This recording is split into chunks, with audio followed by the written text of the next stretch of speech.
Olá, você que nos acompanha aqui no canal do YouTube do Instituto Brasil Israel. Como em toda sexta-feira, estamos com a jornalista Daniela Kresh para falar sobre os principais assuntos da semana em Israel. Quero pedir para você deixar o seu like aqui no vídeo, a sua inscrição aqui em nosso canal e também o seu comentário aqui embaixo.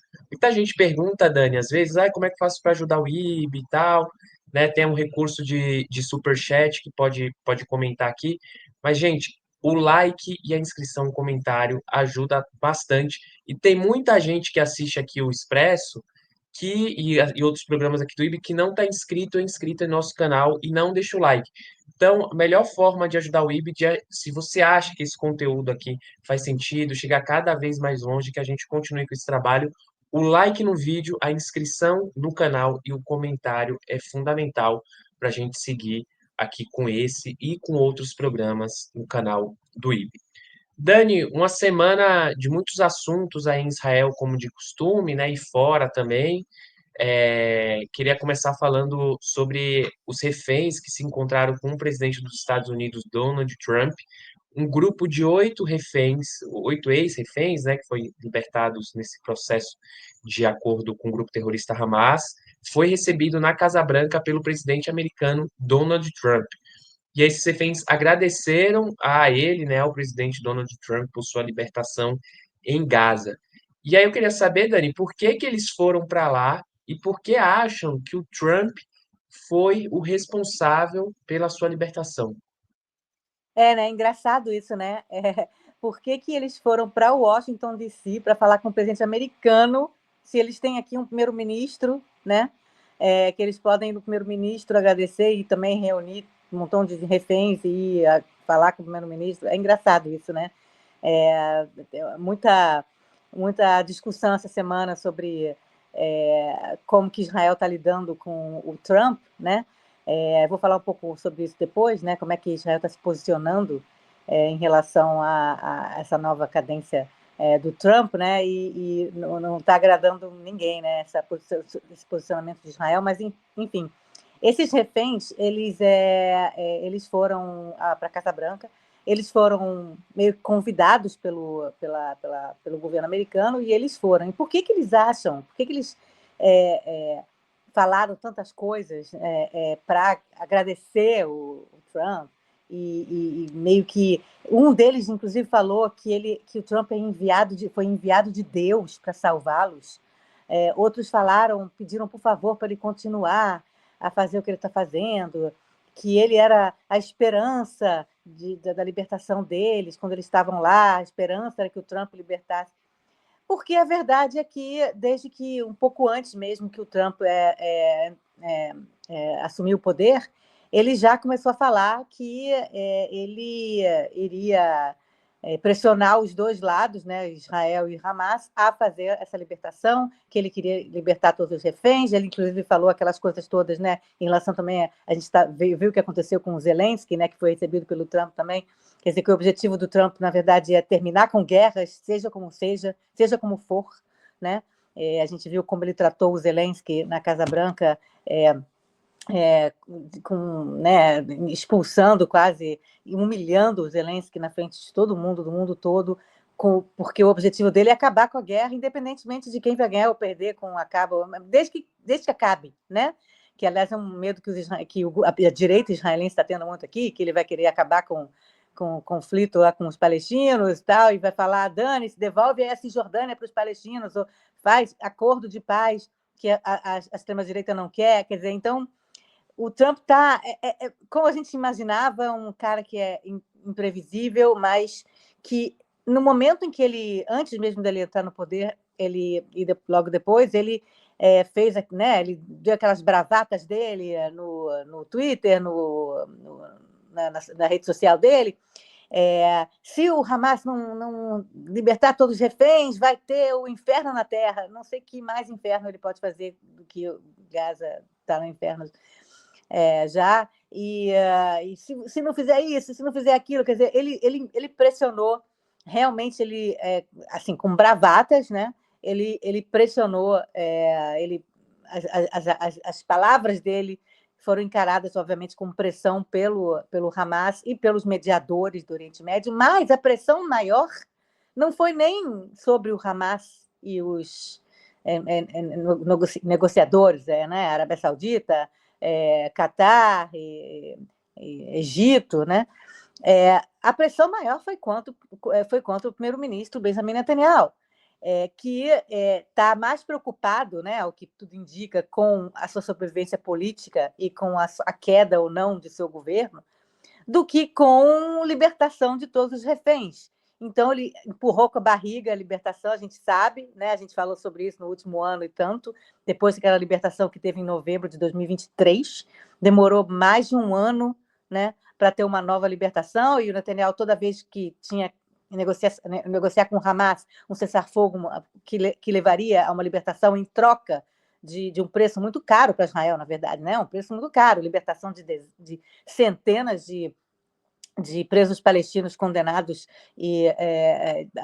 né, por terrorismo, por assassinatos de israelenses que foram libertados, a saída, né, das forças de Israel de vários locais que o Netanyahu dizia que eram imprescindíveis, não pode sair, e que realmente seria ótimo se Israel pudesse ficar nesses lugares, mas não pode, porque não tem soberania ali, né? Então, o principal é que se o Netanyahu fizesse esse acordo com o Hamas, fazendo essa troca, né, de prisioneiros, acabou tendo que libertar prisioneiros, mas se ele tivesse feito no ano passado, em outras ocasiões, essa libertação, o governo dele teria caído, porque ele tem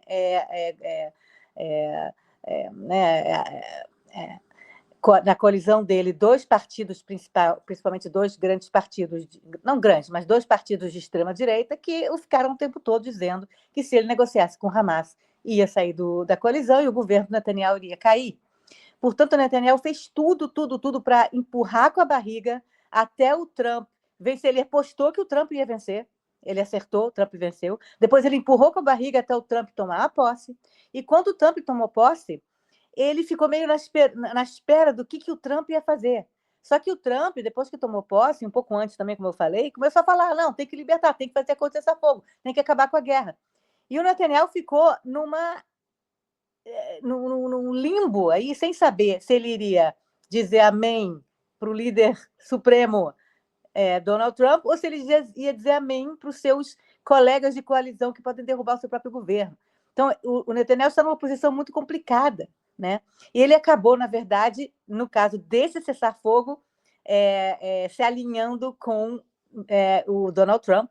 A gente sabe que Israel precisa muito dos Estados Unidos, não só em apoio financeiro, militar, mas também porque Israel, depois do 7 de outubro de 2023, Israel se tornou novamente, enfim, já não era um país que né, tinha a afeição de muita gente pelo mundo, né, de muitos outros países, grupos tal. Depois, né, com a guerra em Gaza e dentro de Israel também, e todas as manifestações contra Israel pelo mundo, etc., Israel se tornou mais pária diplomaticamente do que já era. Então, Israel precisa muito dos Estados Unidos em todos os sentidos possíveis, né? Então, é muito difícil que o Netanyahu dissesse não para o Trump.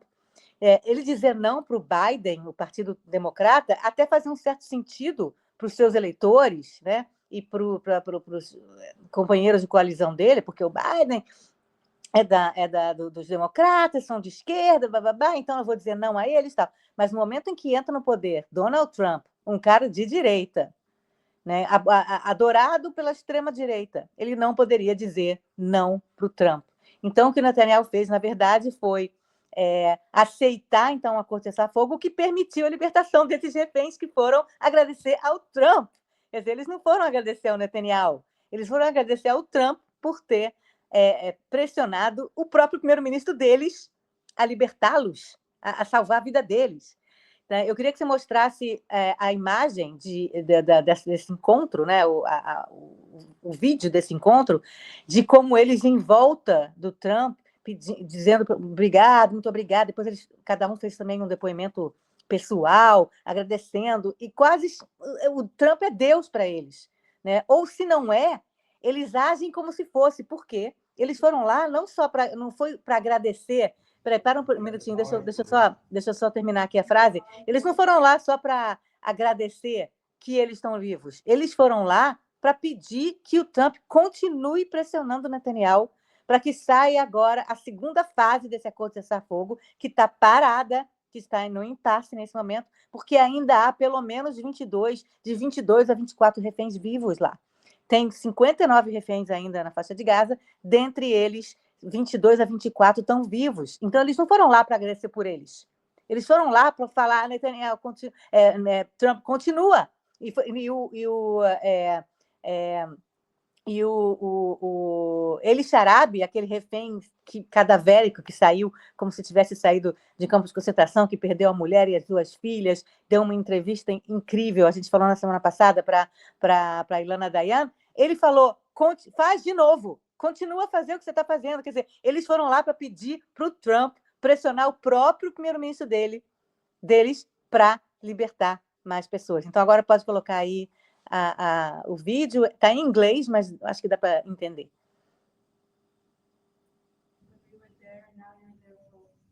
So you didn't think until I came along, you didn't think you were going to get out? No. Once you were elected, we heard that you want to do everything to make a deal as soon as possible. And We're still happy. Well, we said you better let us have those people back. you gave us You better let them out. We did say that, and something happened, right? Yes. Now we got to get the rest out. Please do it again. Please. Thank you all. Acho que pode parar aí. Ele fala, please do it again, o Eli Sharabi, né? Can you do it again? Faz de novo, pressiona de novo. A gente viu que tinha lá, os ex-reféns são o Yair Horn, aquele argentino, que o irmão dele, o Eitan Horn, continua lá, inclusive estava com uma camisa vermelha com a cara do irmão dele, o Eitan Horn, que continua no cativeiro. Inclusive saiu um vídeo de tortura psicológica que o próprio Hamas divulgou um vídeo mostrando a separação e a despedida entre os dois quando o Yair Horn foi libertado e o Eitan Horn ficou horrível. O Eli Sharabi, que é esse que eu falei, né? O Omer Shem Tov, o Keith Siegel, a Viva Siegel, que na verdade foi libertada em novembro de 2023, Noah Argamani e a Doron Steinbrecher e a Naama Levy, tá? Todo mundo conhece o nome desses reféns que viraram heróis aqui em Israel, e eles foram lá, então, pedir para o presidente americano fazer de novo o que ele fez para conseguir libertar o resto. Agora, é interessante que a gente não viu o Trump levantando e indo abraçar eles, indo consolá-los ou qualquer coisa, que é algo que a gente poderia imaginar que o Biden faria, talvez. O Trump ficou sentado na mesa dele, só escutando os reféns elogiando ele, puxando muito o saco dele, falando ele é maravilhoso, você é Deus, você é enviado por Deus, não sei o quê. Tudo que o Donald Trump ama e gosta e quer, tudo que o Donald Trump gostaria de ouvir e tudo que o Donald Trump quer para colocar no seu arquivo de por que posso ganhar o Prêmio Nobel da Paz, entendeu? E o Trump falou, poxa, eu já salvei a vida de muitas pessoas, mas dessa maneira eu nunca vi, eu realmente salvei a vida de vocês. O que na verdade aconteceu é que os reféns que querem, né, ex-reféns que querem a libertação de mais reféns, foram puxar o saco do Trump, fazer o que eles sabem que o Trump vai gostar, falar as palavras que o Trump vai gostar de ouvir, e deixar o Trump feliz, porque a verdade é que esse segundo mandato do Trump não tem nada de ideologia, não tem nada de plano de nada. O Trump só quer ser amado e chamado de maravilhoso por seus aliados. Quem não chamar ele de maravilhoso se ferrou, e foi o que aconteceu com o Zelensky, tá? Inclusive, a gente lembra quando o Netanyahu foi também à Casa Branca, mais ou menos um mês atrás, depois da posse do Trump, e o Trump fez aquele circo, né, aquela entrevista coletiva em que ele falou daquele plano maluco dele de tirar os 2 milhões de palestinos de Gaza, construir uma Riviera, construir não sei o quê. Não, nem um plano, é uma fantasia maluca. E o Netanyahu, que sei lá se ele tinha escutado isso antes, ou se ele foi a primeira vez que ele escutou também na frente das câmeras, ao vivo para o mundo todo, e você viu o Netanyahu fazendo assim, sim senhor, sim senhor, sim senhor, sim senhor. E na época eu falei, cara, que vergonha alheia, que humilhação, o cara tá lá, tendo que fazer sim senhor, por uma fantasia, uma coisa absurda que nunca vai acontecer, e ele tendo que falar muito bem, realmente, o Trump, ele pensa fora da caixinha, ele é um cara muito inteligente, um cara muito criativo, e, na verdade, o que a gente entendeu, e que o Zelensky não entendeu, é que essa é a maneira de conseguir os favores dos Estados Unidos agora. Pelos próximos 4 anos, nada interessa mais a não ser puxar o saco pessoalmente do presidente Donald Trump. E é um absurdo que a gente tenha a maior potência, né, sobre a Terra, os Estados Unidos, que o que interessa, né, ao líder principal, ao presidente dos Estados Unidos agora, não é absolutamente nada. Não é moralidade, não é ideologia, não é o que é melhor para o povo dele, ou não é o que é melhor para o mundo, nada. Tudo que interessa a ele é ser chamado de maravilhoso, de que Deus mandou você e de que você salvou nossas vidas. É isso que interessa. E os reféns, ex-reféns, entenderam isso. E eles foram, eu tenho certeza absoluta que a Viva Siegel, que Siegel, moradores de kibbutz, todos de esquerda, ativistas pela paz, eles não foram lá porque eles amam o Trump e acham o Trump maravilhoso. Eles foram lá porque eles sabem que dessa forma, puxando o saco do Trump, dessa maneira que eles fizeram, talvez eles consigam que o Trump pressione o primeiro-ministro Netanyahu para conseguir ir para a segunda fase do acordo e libertar esses 22 ou 24 reféns que ainda estão vivos e também os corpos dos que estão mortos, porque é muito importante também você ter, né, que as famílias possam fechar um ciclo e enterrar seus mortos, né? Então, foi, na verdade, quase um... Não sei... É quase incrível ter visto essas imagens, né? Mas depois da coletiva do Zelensky e daquela coletiva também com o Netanyahu, que ele anunciou que ele vai tirar 2 milhões de palestinos de Gaza, e o Zelensky humilhando o Zelensky, nada mais me impressiona, né? Nada mais me impressiona. Então, você vê 8 reféns chamando o Trump de você foi mandado por Deus para nos salvar, você é o nosso Messias, é incrível, mas já virou quase o novo normal, é você ver coisas absurdas como essas acontecendo o tempo todo. E, por um lado, é absurdo, mas, por outro lado, a gente tem que... eu sempre falo do podcast da Yonit Levi, One Holy, né? Que é todas as sextas, quinta-feira à noite, uma coisa assim. E a Yonit Levi sempre fala a mesma frase desde 7 de outubro. Ela sempre coloca uma frase específica, sempre em algum momento. Ela fala: a gente tem que ter esses 2 pensamentos na nossa cabeça. A gente tem que saber que a gente está pensando coisas que às vezes não cruzam, mas a gente está tendo esses 2 pensamentos e que a gente tem que, de alguma forma, incorporar 2 pensamentos diferentes e que parecem que negam um ao outro na nossa cabeça. Então, a gente sabe, nenhum israelense tem dúvida de que o Trump é um cara complicado, de que o Trump é um cara instável, de que o Trump é um cara que lida com o seu ego acima de tudo, o mais importante para ele é o seu ego, ok? Mas, mesmo os israelenses que são mais de centro, que são de esquerda, que não votariam no Trump, nunca votariam no Trump, nesse momento agradecem ao Trump por ter a libertação dos reféns, que era o que a esquerda queria, o centro-esquerda, ou então as pessoas que apoiam a libertação dos reféns, que é quase 80% dos israelenses, na verdade, era o que eles queriam e o próprio primeiro-ministro deles não estava fazendo. Então, o Trump pode estar sendo vilipendiado no mundo todo, pode estar sendo chamado de todos os nomes possíveis pelo mundo todo, e aqui em Israel, justamente o pessoal anti-governo Netanyahu, justamente as pessoas que querem que o Netanyahu saia do poder, a gente viu uma pesquisa de opinião falando de 60% dos israelenses gostariam que o Netanyahu saísse do poder.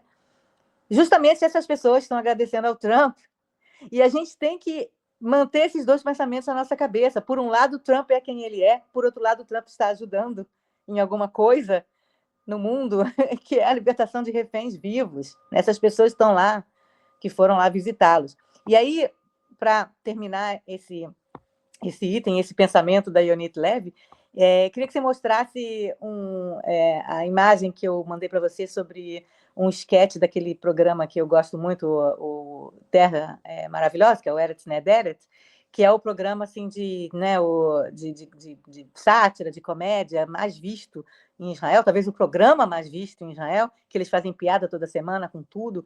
E essa semana eles fizeram uma piada com aquele filme Divertidamente, né? Inside Out, né? Em que eles começaram o programa, né? Com esses 5... quem viu Divertidamente vai entender, são 5 emoções, na verdade, que estão na tua cabeça convivendo, né? São 5 emoções que convivem na tua cabeça, né? E essas são as 5 emoções que convivem na cabeça dos israelenses, que ao mesmo tempo, mesmo quem acha o Trump um perigo para a democracia, um perigo para a estabilidade mundial, ao mesmo tempo agradece que o Trump ajudou a libertar reféns, né? Então você tem, de um lado, né, começando com o cara que está todo de azul, que ele é a racionalidade, um cara falando, não, porque nós temos que pensar, porque os palestinos não vão sair daqui, nós também não vamos sair daqui, temos que negociar com eles, tal. O de vermelho, obviamente, é a raiva, tem que matar todo mundo, tem que ir lá, e tem que não sei o quê, e joga não sei o quê, eles são todos terroristas lá em Gaza, não tem ninguém que não é terrorista, né? A do meio, a de preto, é a vingança, na verdade foi a última emoção que entrou, é a vingança que está trabalhando junto com a raiva, né? A raiva e a vingança trabalhando juntos, né? A de branco é a esperança falando, não, mas vamos, quem sabe, a gente tem que conversar, quem sabe no futuro vai ser melhor, esse país, nós temos esperança num futuro melhor. E o cara que está de roxo é o nojo, né? Falando, não, mas não tem que falar com ninguém, não, e que absurdo. Quer dizer, então são 5 emoções que convivem na cabeça dos israelenses o tempo todo. Ao mesmo tempo que tem raiva, tem esperança. Ao mesmo tempo que tem esperança, tem vingança, algumas pessoas vontade de vingança. Não tem como né, evitar sentir isso. Tem a razão que diz, não, mas espera aí, a gente tem que negociar, a gente tem que ter diplomacia. E tem a parte também do nojo que diz, não quero pensar nisso, é tudo muito nojento, não quero me envolver. Quer dizer, então você tem, na verdade, todas as emoções juntas convivendo nesse momento, que eu acho que explica um pouco o fato de 8 ex-reféns israelenses, muitos deles de esquerda, indo lá agradecer Donald Trump por sua libertação. Dani, eu acho que é muito importante a gente explicar todas as nuances e complexidades disso, né, para não ficar igual uma narrativa, né, que pode se criar disso. Os israelenses amam o Trump, eles querem o Trump, eles idolatram o Trump, sendo que antes mesmo do 7 de outubro, né, ali no período da reforma judicial e até antes disso, a gente sempre destacou a complexidade não só da sociedade israelense, mas do Oriente Médio, de toda a geopolítica, que não é tudo preto no branco. Você vê o próprio Emmanuel Macron, ele tentou subir um tom ali com Trump e aí depois ele teve que, né, isso que você trouxe, assim, do jeito, a forma de conversar com Trump, hoje mudou um pouco. O caso claro disso é o Zelensky lá, que, enfim, foi humilhado no Salão Oval, né? Tem uma foto que eu acho que a CNN publicou da embaixadora da Ucrânia, assim, sabe, incrédula com o que estava acontecendo. Tem um texto também, né, da Janaína no Globo, que foi para Israel com o IB, e ela traz um pouco disso, né, do Trump, né, do papel do Trump entrevistando pessoas na Praça dos Reféns. E então, assim, e a tática do governo Trump também vai ser isso: todo dia criar algum caso, todo dia criar uma situação, todo dia estar na mídia. E aí, Israel, o Oriente Médio, com certeza vai estar dentro disso. Né? Só para terminar, que eu esqueci de falar de um assunto importante nesse item, que é a questão do voto de Israel junto com os Estados Unidos e com Coreia do Norte, com China e com todas as maiores ditaduras, contra, quer dizer, não votando nas Nações Unidas para contra a invasão russa na Ucrânia. Quer dizer, Israel, que a gente está falando desde que começou né, a guerra na Ucrânia, a invasão russa, a gente falou, eu aqui falei no Expresso, como Israel estava em cima do muro no começo, porque Israel tinha um relacionamento muito bom com a Rússia e era muito importante por causa da Síria, né, era muito importante que Israel tivesse salvo-conduto na Síria para atacar comboios que vinham do Irã para levar armas para o Hezbollah, e a Rússia estava controlando, ajudando a Síria, ajudando o regime Bashar Assad, né? O Putin estava ajudando o regime Bashar Assad. Israel então tinha uma ligação muito intensa com o governo Putin, mas que logo em seguida Israel se colocou do lado da Ucrânia, como o mundo todo se colocou do lado da Ucrânia. Inclusive, muitos israelenses se identificando com a Ucrânia, muitos israelenses com bandeira da Ucrânia pelas ruas, muitos ucranianos com bandeiras israelenses também. Houve uma identificação de que nós estamos lutando pela nossa sobrevivência enquanto país, né? E, de repente, Israel... Desde então, Israel nunca votou contra a Ucrânia, entendeu? Nunca houve uma coisa... Por que aconteceu agora? Novamente, Israel está tendo que se alinhar aos Estados Unidos. Isso é muito, muito triste. É absurdo esse voto de Israel.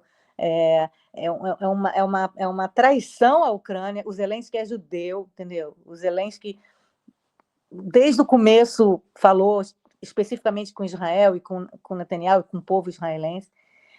Então, isso está sendo considerado aqui por pessoas de todos os espectro político, direita, esquerda, como uma traição de Israel à Ucrânia, esse voto, mas que, de alguma forma, deve ter sido algum tipo de pedido entre aspas, né? uma ordem, né, do seu mestre Trump, em troca de alguma coisa que a gente não sabe. Tá? Agora, é triste, Israel poderia ter se abstido, entendeu? Sabe? Não, esse voto realmente está sendo considerado aqui uma humilhação para Israel e também um sinal de que a situação vai piorar, né? Que Israel, por causa desse Trump que está no poder, Israel vai acabar virando o 51º Estado americano, entendeu? E vai fazer tudo que o mestre mandar, porque Israel tem precisa dos americanos e para agradar o Trump, vai ter que fazer tudo que o Trump quer. E sendo que Israel nunca fez tudo que os americanos quiseram.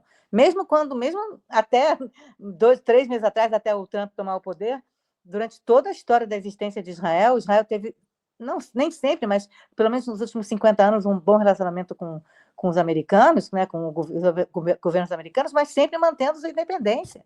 Sempre mantendo seu ideal e votando independentemente, votando pelos seus interesses e pela sua moral e sua independência. Agora não. Agora Israel parece que tudo que seu mestre mandar, eu vou fazer. Foi um absurdo esse voto, humilhante.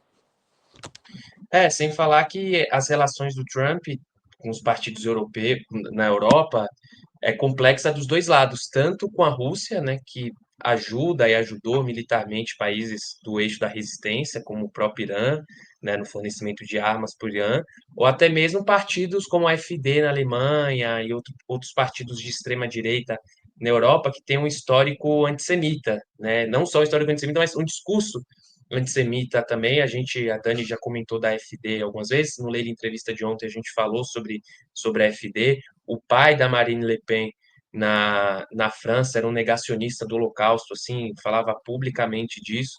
Então tem todas essas nuances de complexidade que aquela coisa, né, Dani? Qual é o preço a pagar, né? Para esse acordo, para essa libertação? Eu acho que nesses momentos a história da geopolítica mostra isso, que às vezes você tem que né, não romper com a sua ideologia, mas você tem que ceder algumas coisas ali e colocar nessa balança. E aí, quando a gente trata de Israel, quando a gente trata de Oriente Médio, agora com o governo Trump que rompe até com as próprias tradições, né, dos presidentes republicanos antes dele, com esse expansionismo no Canadá, na Groenlândia, mudar o nome do Golfo do México para Golfo da América, a política com os imigrantes. Então, acho que dá essa dose a mais de complexidade. Eu fico imaginando aí também, Dani, o sentimento do israelense que olha para partidos, né? O israelense progressista, de centro, que olha para partidos progressistas no mundo, né, ou até mesmo Partido Democrata nos Estados Unidos, e você vê um crescimento do discurso anti-Israel muito forte, e, por outro lado, você olha para a direita mundial, que está cada vez mais caminhando para essa extrema-direita, com discursos antissemitas e negacionistas. É Então, competição, a competição de quem é mais antissemita. É uma coisa terrível. Os israelenses perderam qualquer esperança de que a ideia de que depois do Holocausto, antissemitismo, não sei o quê. Não, aqui está todo mundo caiu na real. Depois do 7 de outubro, as pessoas caíram na real, que o antissemitismo existe, o antissemitismo é forte, tanto na extrema-direita quanto na extrema-esquerda. É uma competição entre eles para ver quem é mais antissemita. Antissemita anti-Israel ou antissemita anti-racial mesmo? Quer dizer, então você tem aí essa tristeza que está, né, que os israelenses estão sentindo agora de perceber que o antissemitismo, que parecia que tinha meio que, né, caído para níveis mais baixos, bem mais baixos, mas que na verdade, o antissemitismo é um câncer que permeia as extremidades, né, tanto a extrema-direita quanto a extrema-esquerda. Dani, entrando no segundo assunto dessa edição do Expresso, o ministro da Justiça de Israel, o Yariv Levin, né, começou um procedimento para demitir a procuradora-geral do país, o que seria um golpe para a democracia israelense, né? Por que o Yariv Levin fez isso e também quem que é essa procuradora-geral? Pois é, né? Toda vez que a gente acha que um certo assunto que era ruim acabou e a gente pode descansar e respirar, ele volta, né? Volta com força total. Esse ministro da Justiça, o Yariv Levin, a gente conhece ele desde o começo de 2023, né? Desde quando o governo Netanyahu entrou no poder no finalzinho de 2022, e no dia 4 de janeiro de 2023, esse cara, que é nem um pouco popular, ele parece um nerd sem carisma, parece meio bobão. Ele, no dia 4 de janeiro de 2023, já anunciou numa entrevista ao vivo em todos os jornais e TVs e rádios que finalmente agora vamos conseguir retomar a democracia israelense, enfraquecendo a Suprema Corte, né? Então ele sugeriu várias mudanças para enfraquecer a Suprema Corte, dando aí mais poderes para o poder executivo e o legislativo. A gente sabe que são dois poderes aqui em Israel que se confundem, né? Porque como é um país parlamentarista, a coalizão tem maioria no parlamento, e o parlamento é legislativo, né? Ele legisla, e um dos parlamentares é o primeiro-ministro que executa, e os ministros do primeiro-ministro, os ministros do governo, são todos parlamentares, praticamente quase todos parlamentares também. Então, o único contraponto, né, quando a gente fala de democracia, né, dos poderes, né, a gente fala em 3 poderes, legislativo, judiciário e executivo, aqui em Israel o único grande contraponto ao legislativo e executivo que se confundem é o judiciário. Se você fala que você quer enfraquecer o judiciário, você, na verdade, está querendo enfraquecer a democracia. E com o aumento do poder e aumento da quantidade de partidos e do sentimento mais das democracias iliberais, né? Ou então de líderes, né, na Europa que claramente não lidam com a democracia da mesma maneira que a gente considera que uma democracia deve ser, né? O Netanyahu ele foi se animando com essa ideia, se animando com a ideia de que, ok, Israel é uma democracia, mas será que não pode ser uma democracia em que eu posso fazer tudo? É uma democracia que eu sou o rei, eu posso fazer tudo. E para eu poder fazer tudo, não tem que as minhas ideias, as minhas leis não podem passar pelo crivo da Suprema Corte, porque a Suprema Corte muitas vezes diz não, isso é inconstitucional, não pode fazer, você não pode amanhã dizer que todo mundo que veio do Marrocos não pode votar. Não pode. Todo mundo que é árabe israelense não pode votar. Todo mundo que veio da Etiópia não pode votar. Eu estou falando aqui teoricamente. Mas você não pode, tem certas coisas que são inconstitucionais. E a Suprema Corte, e principalmente a Procuradora-Geral de Israel, que é a representante da justiça no governo, né? Ela é a primeira parada, né, nesses pontos, nesse contraponto, né, que existe em Israel entre o poder judiciário e o legislativo e executivo. Então, se a Procuradora-Geral de Israel, ela serve ao governo no sentido de que o governo quer fazer alguma coisa, o governo quer, sei lá, que uma lei passe no parlamento, a Procuradora-Geral ela pode intervir e dizer, não, isso não é constitucional, não pode. Antes mesmo de ir para a Suprema Corte. Entendeu? Ela diz, não, como parte do governo, parte, na verdade, do establishment, né, de Israel, ela é a Procuradora-Geral do país, isso é inconstitucional, isso não vai passar. Tá?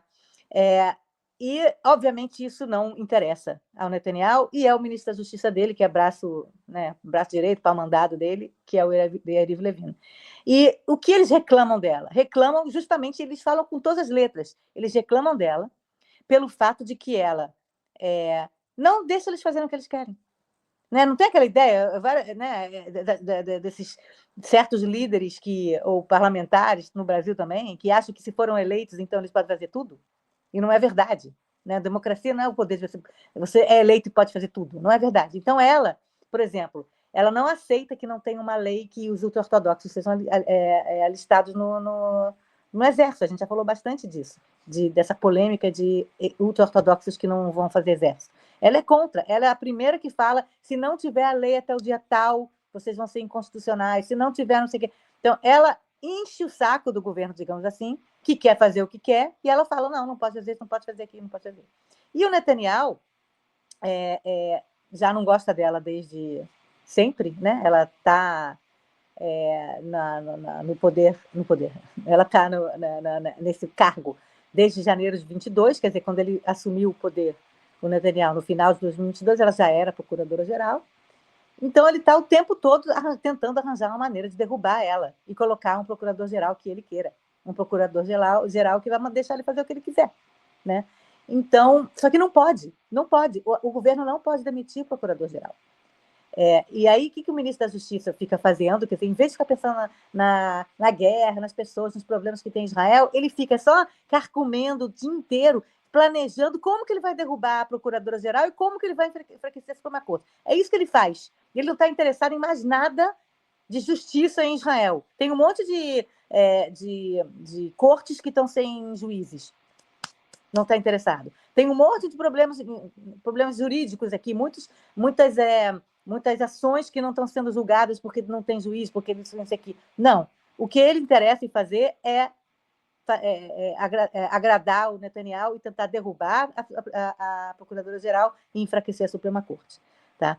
Então, o que vai acontecer agora? Ele agora, então, mandou um documento de 84 páginas e várias cartas para várias autoridades, e o que ele está querendo é que haja uma convocação do comitê que escolhe o procurador-geral, né? Tem um comitê em Israel, é um comitê não político, que escolhe quem é o procurador-geral. Ele quer que esse comitê se reúna, tire ele e escolha uma outra pessoa. Só que ele pode sugerir isso, mas esse comitê pode falar, não, a gente não vai se reunir, a gente não vai tirar, ela não tem motivo nenhum para a gente tirar essa procuradora-geral, ela não fez nada de errado, né?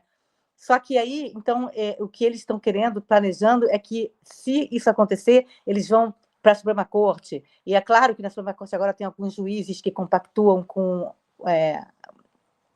o governo, digamos assim, eles vão tentar que haja uma bancada de juízes, que a maioria dos juízes sejam os juízes que eles querem. Enfim, eles vão começar agora a fazer várias ações para tentar derrubar a Procuradora-Geral. Outro motivo que eles não gostam da Procuradora-Geral, que eu, aliás, não falei o nome dela, você pode colocar, tem foto dela aí, que eu mandei, o nome dela é Gali Baharav Miara, tá?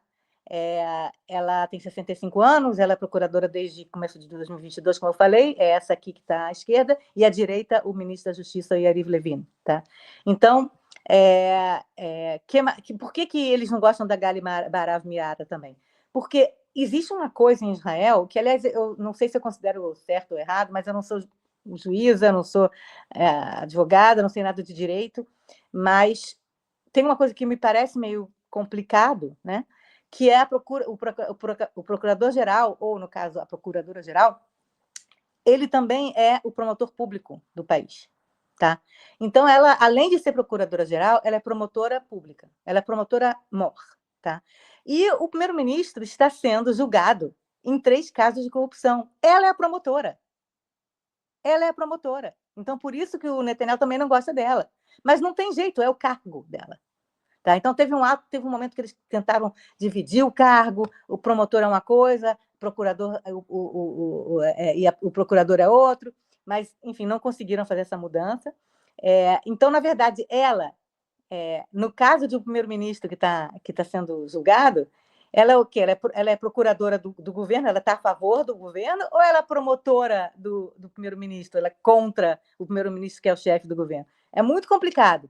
É complicadíssimo. Quem entende de leis, leis de Israel, escreve aqui embaixo, me explica, porque é super, super complicado. Mas o que não é complicado é entender que o objetivo do Netanyahu, porque o Yariv Levin não está fazendo isso sozinho, ele está fazendo isso a mando do Netanyahu, isso é claro.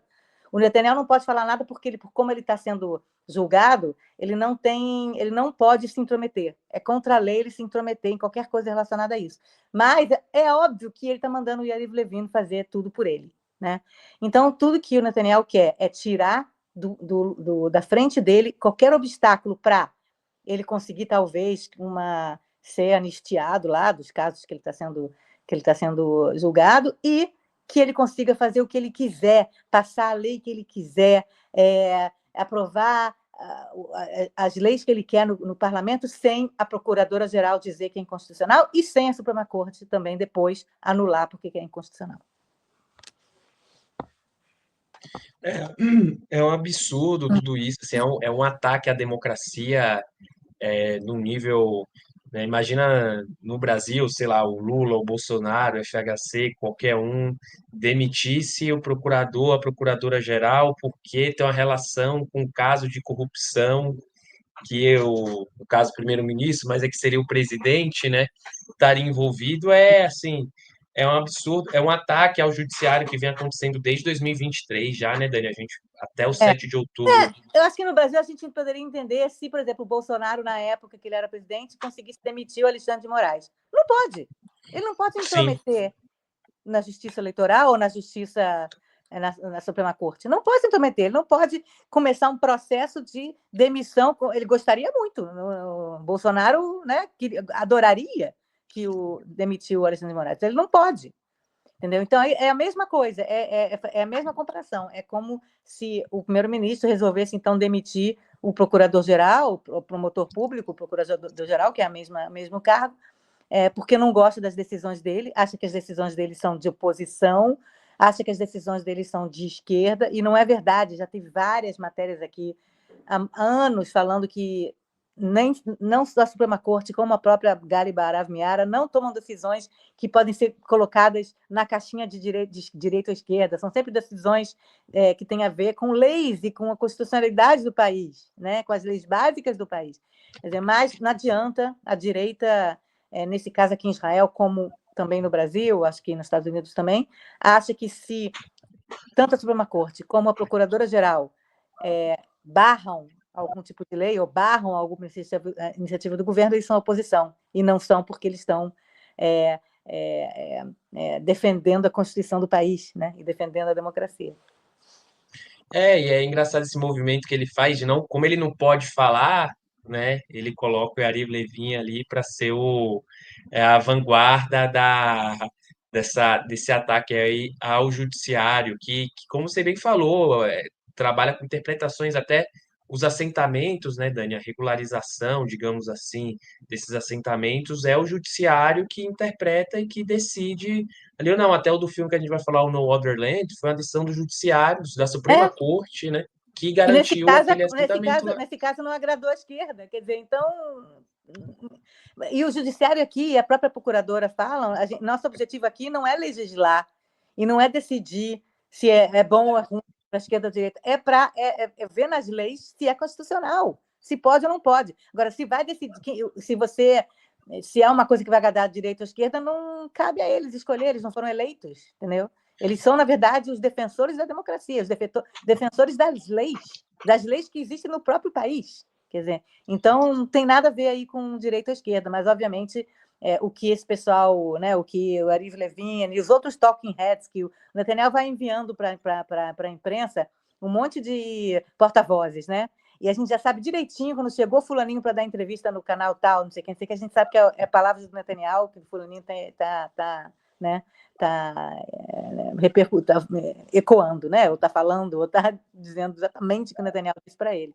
Essa semana, inclusive, teve o repórter de direito, de leis, né, de um canal, levantou em protesto no meio de uma entrevista e foi embora, porque o cara que estava falando lá, que ele estava entrevistando, é um cara, obviamente, não entende nada de leis, estava lá como talking head do Netanyahu e falando as maiores baboseiras, e o repórter falou, não tem condição de eu falar com esse cara, e foi embora. Uma coisa, assim, terrível. É tão engraçado assim esse uso que a extrema-direita no mundo, né? O Trump também flerta com isso, né? De interferir ali no poder judiciário, que pensando aqui no Brasil também que a extrema-direita aqui ataca o Supremo, particular o Supremo toda hora, que quando teve a ação penal 470, que era do mensalão, aí a esquerda falava, o Supremo, não sei o que e tal. Aí quando teve o inquérito das fake news, aí a esquerda, aí a extrema-direita não, porque o Supremo é de direita, é de esquerda, que não sei o quê. Então, eu acho que é muito boa essa colocação, assim, para conscientizar as pessoas que o poder judiciário, ele está ali, teoricamente, a gente sabe que aqui no Brasil os presidentes indicam os juízes, mas ele está ali, na teoria, para legislar, e quando você tem um poder que quer anular essas decisões ou quer interferir, aí é um dos caminhos para o fim da democracia, né? Porque a divisão dos poderes, o equilíbrio dos poderes é fundamental, e no caso de uma democracia igual a Israel, que a gente sempre destaca aqui, é fundamental para a saúde, para a continuidade da democracia israelense. Dani, no último assunto aqui, já dei uma mencionada, né, uma pincelada aqui do que a gente vai falar, que é o resultado do Oscar em Israel. Acredito que toda a audiência aqui, todo mundo do Expresso acompanhou, assistiu, ouviu em algum lugar a cerimônia do Oscar. Se aqui no Brasil estavam todos de olho nos prêmios de Ainda Estou Aqui, em Israel os olhos se voltaram para o prêmio de melhor documentário, que é o No Other Land, Nenhuma Outra Terra. Como foi a recepção em Israel da premiação do documentário que mostra um lado triste, né, que é a destruição de uma aldeia na Cisjordânia por militares israelenses? Bom, tem tanta coisa para a gente falar sobre esse assunto que é complicado, mas certamente, primeiro, o Oscar aqui é no meio da noite, né? Começa às 2 horas da manhã, então os israelenses não assistem. Não assistem, não tem condição. Quem vai começar a assistir um negócio às 2 horas da manhã, e é de domingo para segunda, são 2 dias úteis. Domingo é dia útil, as pessoas trabalharam domingo, e segunda é dia útil. Quer dizer, então, E não é carnaval aí, né, Dani? E não é carnaval. Não é carnaval, não tem feriado nenhum. Então, as pessoas não assistiram, as pessoas, na verdade, não se tocam muito, não repercutem muito o Oscar, eu acho que por causa disso, porque é fora da vida, do horário, né? É impossível as pessoas assistirem. E também, eu acho, assim, depois de 22 anos morando aqui, eu percebo que essa coisa de cinema tem um pouco menos, ecoa menos em Israel do que no Brasil. Tipo, no Brasil as pessoas comentam muito dos filmes que viram, tá, não sei quem, não sei o quê. Aqui não, aqui as pessoas comentam mais do lugares que elas viajaram, do teatro que elas foram. Cinema um pouco menos. Eu não sei explicar, algum dia talvez eu conseguir entender um pouco melhor isso, mas eu sinto que aqui não se discute cinema como se discute no Brasil. As pessoas vão menos ao cinema do que no Brasil. Eu não sei explicar muito bem, deve ser alguma coisa cultural aí, mas as pessoas discutem muito as viagens, para onde elas foram, em que hotel que elas ficaram. Isso está em todas as discussões, todas as conversas, né? É engraçado isso. Eu acho que deve ser cultural mesmo. Então, cinema não é uma coisa que está no radar dos israelenses, então ninguém assistiu, mas, obviamente, no dia seguinte, quando todo mundo acordou, os jornais israelenses estavam dando que um documentário que ninguém aqui viu, ninguém nem sabia que existia, assim, das pessoas comuns da rua, tá? Não estou falando enfim, gente que acompanha cinema, tá? Mas que um documentário chamado Nenhuma Outra Terra, No Other Land, feito por palestinos e israelenses, ganhou o melhor documentário. Ninguém viu aqui, não foi para o cinema, praticamente ninguém viu esse documentário aqui. E, obviamente, ele virou um assunto direita ou esquerda. Né? A gente sabe, tem certas coisas que a gente sabe que a gente vai ouvir uma pessoa falar, a gente já sabe que ela vai falar contra ou a favor, independentemente se viu o filme, se não viu o filme. Né? Então, é um filme falando da destruição de uma aldeia da Cisjordânia por Israel? Então toda a direita é contra, mesmo sem ter visto, não interessa. Toda a esquerda é a favor, mesmo sem ter visto também. Né? Então, eu, na verdade, nem considero muito essa reação ao filme, nem considero muito relevante, porque é uma reação só a ideologia mais vaga e maior. Tá? Ninguém assistiu o filme, ninguém sabe do que se trata. Eu, inclusive, também não assisti o filme, vou dar uma de Silvio Santos aqui, não assisti o filme. Eu vou pedir, inclusive, para você falar do filme, que você assistiu o filme. O João assistiu, eu não assisti. Não tive oportunidade de assistir. Né? Quer dizer, apesar de que tem um link, dá para ver na internet, tem links, talvez você possa botar o link aqui também embaixo para as pessoas que queiram assistir. Mas, obviamente, aqui foi... Se alguém discutiu o assunto, foi se o cara de esquerda falou que legal, que teve um documentário de cooperação entre israelenses e palestinos que ganhou o Oscar, e a maioria dos israelenses falou que é absurdo, que um filme demonizando Israel vai ganhar, e que é absurdo. Porque, eu vou explicar por que eu digo a maioria. Os israelenses estão sofrendo muito desde outubro de 2023, né? E não vou aqui entrar no sofrimento dos palestinos, nem fazer competição de sofrimento, tá? Mas os israelenses estão sofrendo muito, com os 1.300 pessoas que morreram no dia 7 de outubro, mais 800 soldados que morreram depois, mais 250 sequestrados, e durante meses de ataques diários com foguetes e drones e mísseis contra Israel, que as pessoas perderam negócios, perderam seus um monte de restaurantes fechando, um monte de lojas fechando, porque não aguentaram. O ano passado foi um ano praticamente perdido, né, para a economia israelense. Quer dizer, então, sem contar a inflação, a situação aqui já é muito ruim. Os israelenses estão sofrendo muito agora, recentemente, com a tortura psicológica do Hamas, lançando vídeos com os reféns, mostrando os reféns, e também a libertação dos reféns com aquele carnaval de circo do terror, de libertação dos reféns, que a gente viu, né, desde meados de janeiro. Quer dizer, então os israelenses estão vendo muito.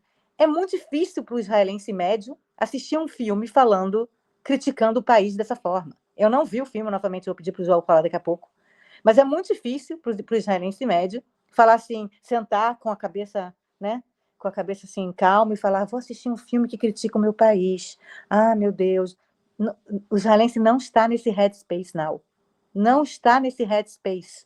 Não está nesse lugar na cabeça dele. Não tem, nesse momento, existe aqui um nacionalismo, talvez não ufanista, tá? Mas existe uma coisa meio de que nós estamos juntos, nós estamos certos, nós estamos lutando contra o grupo terrorista. E esse documentário ele foi feito, ele, na verdade, terminou de ser rodado dias antes do 7 de outubro. Então, ele fala, na verdade, de uma coisa que aconteceu antes do 7 de outubro. Aliás, quem for assistir, eu acho que tem que deixar isso na cabeça, né? As pessoas que falam lá, talvez, né, e criticam Israel no documentário, nem tinha acontecido 7 de outubro ainda, né?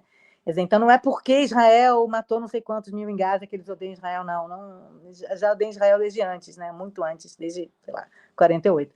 Quer dizer, então não tem, os israelenses não têm a cabeça nesse momento para lidar com a dureza de ver um filme criticando o seu próprio país. Não é a mesma coisa que um americano assistindo anos depois um filme que critica a guerra do Vietnã. Anos depois, o Vietnã é longe, quem morreu foram só soldados, os vietnamitas não entraram em Israel, fizeram atentado terrorista.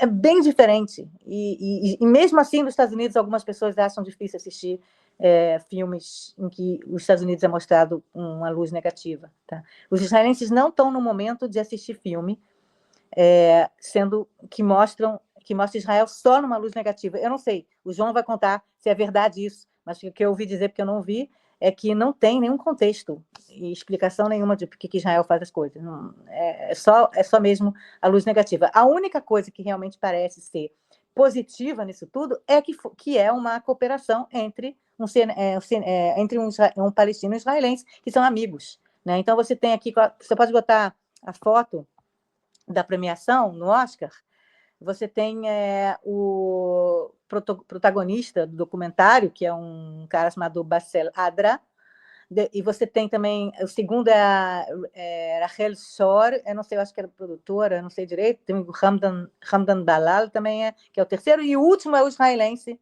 que é o Yuval Abraham, que é um jornalista que no documentário ajuda o seu colega palestino, e os dois conversam, e tal, e tudo. E por que eu digo que isso é bom? Né, uma coisa boa, né, que independentemente do conteúdo do filme, é muito bom que esse filme tenha ganhado o Oscar, porque o BDS criticou.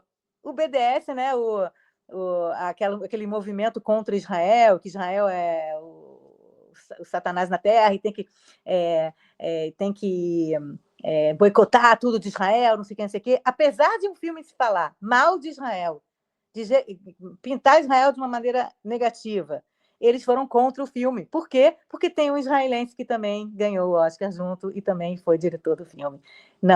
Não pode ter nenhum tipo de cooperação com Israel, nem que seja para falar da narrativa que eles talvez gostem, né? Quer dizer, então, aí você mostra o ódio, né? Você mostra aí como que, independentemente do assunto de né, no caso, um documentário, se tem colaboração de um israelense, tem que boicotar. Então, o fato do BDS ser contra o filme me fez ficar feliz que esse filme tenha ganhado o Oscar. Então, talvez seja a única coisa que eu entenda, talvez, como uma coisa positiva para os israelenses. Tá? Agora eu vou deixar o João contar um pouco a história, sem spoilers, contar a história do filme. Eu gostaria de ouvir também de você o que você sentiu como uma pessoa que veio a Israel no ano passado e você sentiu que o documentário pintou só Israel numa luz negativa, sem contexto, sem falar também dos motivos israelenses. Vou tentar não dar muito spoiler aqui. Eu acho que todo mundo tem que assistir o filme. Eu acho que vale a pena. Eu acho que toda obra que repercute, eu acho que a gente tem que assistir para tirar as conclusões. O filme, assim, como a Dani ilustrou aqui, é um documentário. E aí, nesse documentário, ele mostra o processo, né, de destruição de uma vila palestina na região de Masafer Yatta, se não me engano, que fica no sul da Cisjordânia. E é um filme que os próprios, tanto o Bassel Ladra e o Yuval Abraham, que é o palestino e o israelense, eles que filmam boa parte das operações policiais, aí o palestino conta a história dele, a relação da família deles com a terra, tem os ataques, né, dos colonos contra essas vilas palestinas. Então, eu acho que eu achei um filme bem interessante, eu acho que é um assunto que é aquele dedo na ferida que a gente tem que discutir. Só que eu acho que qual foram a minha crítica, não a crítica ao filme em si, né? Porque eu acho que o filme, eu acho que, claro, tudo tem uma semiótica por trás ali, tem uma construção, tem uma coisa que aquela obra ela quer É mostrar, mostrar né, a narrativa, ele está querendo. a narrativa, que não está ali numa bandeira, mas numa cena. Eu acho que as pessoas que não têm relação com Israel ou não entendem a complexidade, elas acham que o que acontece ali na Cisjordânia, os colonos, e o que acontece em Tel Aviv, o que acontece em Haifa, o que acontece em Israel, são a mesma coisa, são as mesmas pessoas. Então, acho que faltou assim disso, né? Que aquelas pessoas, os colonos, os militares, os policiais que atuam, eles não representam Israel e toda a sociedade israelense. Né? Eu acho que porque quem está de fora não tem essa percepção de que a Cisjordânia foi um território em 67 ocupado e que sabe, ou disso que a gente está tratando aqui, né, dessas decisões do judiciário, que quais os critérios que determinam, que não determina a regularidade de um assentamento, que setores dentro da própria sociedade israelense condenam esses colonos e essa violência. Então, eu acho que algumas pessoas que assistem de fora, que não têm contato, acho que pode dar essa percepção de que é tudo uma coisa só, de que é tudo uma coisa só e que todo israelense é assim. É daquele jeito. Todo israelense quer saquear a Vila Palestina, quer matar palestino, quer destruir casas Mas árabes. é a base do antissemitismo moderno, né? Que é essa coisa de que Israel e os judeus é tudo uma coisa homogênea, é tudo mal, tudo quer matar palestino, fazer genocídio, que, aliás, no discurso de agradecimento, o diretor palestino também falou a palavra genocídio, entendeu? Então, é complicado. E eu nem acho que é a proposta do filme, mas acho que as pessoas, que é por conta do antissemitismo estrutural, acho que elas já assistem e colocam aquilo ali, e imaginam aquilo, né? E aí vem esses boicotes das próprias. O próprio diretor israelense, no discurso, está no canal do IB, ele fala, ele condena as ações em Gaza, ele fala dos sequestrados no 7 de outubro, mas as pessoas não têm essa percepção. O próprio fato dele ter mencionado o 7 de outubro e os reféns já desinvalida toda a obra e até o ativismo desse diretor, né? Ah, mencionou os reféns, então ele é sabe, um vendido, Israel não existe, não sei o quê. Ele tá lá, ele tem aí volta o antissemitismo do judeu conspiracionista, né? Mas vale a pena assistir, eu recomendo, mas eu acho que as pessoas têm que ter essa separação, que aquilo ali é vamos dizer assim, um aspecto, é uma porcentagem de um discurso em Israel, mas não é o todo, como aqui no Brasil tem uma série de discursos extremistas, mas que não representa todo o povo brasileiro. Acho que, mas é isso, mas vale a pena assistir. Legal, ótimo. Prometo assistir depois dessa, João. Tentar não dar muitos spoilers. Não Então foi é isso, por. gente. Mas eu vou assistir. Assistam o filme. Eu também não assisti, ainda estou aqui. Então, a verdade é que eu não assisti nenhum filme do Oscar. Nenhum. Então, por favor, não é especificamente esse filme. Mas realmente foram meses complicados aqui em termos pessoais também. Mas prometo tentar, né, diminuir esse gap e assistir tudo. A lição de casa aí. Eu ainda estou aqui no Otherland. É. Então é isso, gente. A gente vai chegando ao fim de mais uma edição do Expresso Israel. Quero agradecer a você que chegou até o final do programa. Não esqueça de deixar o seu like aqui no vídeo, a sua inscrição em nosso canal e também o seu comentário aqui embaixo. Comenta aqui pra gente, pedir pro pessoal comentar, né, Dani? Se vocês assistiram o Ainda Estou Aqui, esse filme no Otherland, comenta aqui embaixo para a gente saber aí se o público que acompanha o Expresso assistiu as obras. Se não assistiu, faça como a Dani, corre aí para assistir, que são 2 filmaços muito bons, né? O Ainda Estou Aqui, fantástico, dá para fazer uma série de paralelos com questões atuais aqui e em Israel também. E até sexta-feira que vem. Um abraço. Tchau, tchau. Tchau, gente.